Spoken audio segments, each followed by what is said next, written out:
Ovulation is a part of the menstrual cycle when the ovary releases a ripe egg, or ovum. Inside the ovary are hundreds of thousands of follicles. Each follicle is a hollow ball of cells with an immature egg in the center. The typical 28-day menstrual cycle begins on the first day of menstrual bleeding. During the first 7 days of the cycle, a few follicles begin to grow at the same time.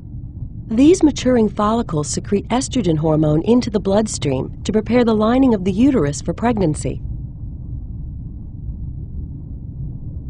Around day 7, all of the follicles stop growing and begin to degenerate, except for one.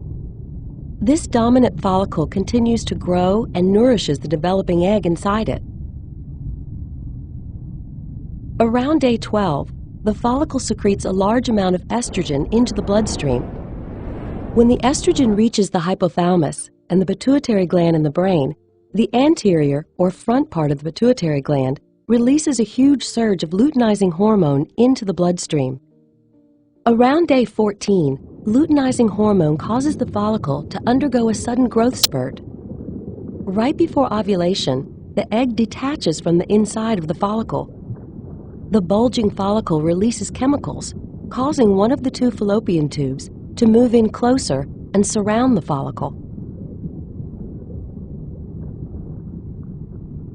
The follicle swells until it bursts open, ejecting the egg and fluid from the follicle into the abdominal cavity.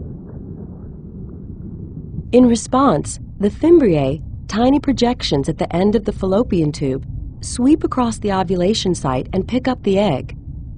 Microscopic cilia on the fimbriae's surface transport the egg to the entrance of the fallopian tube. Inside the walls of the fallopian tube, muscular contractions gently push the egg towards the uterus. After ovulation, the egg lives for 12 to 24 hours, so it must be fertilized by a sperm from the male during this time for a woman to become pregnant. If it's not fertilized, the egg dissolves away and is shed along with the uterine lining during menstruation.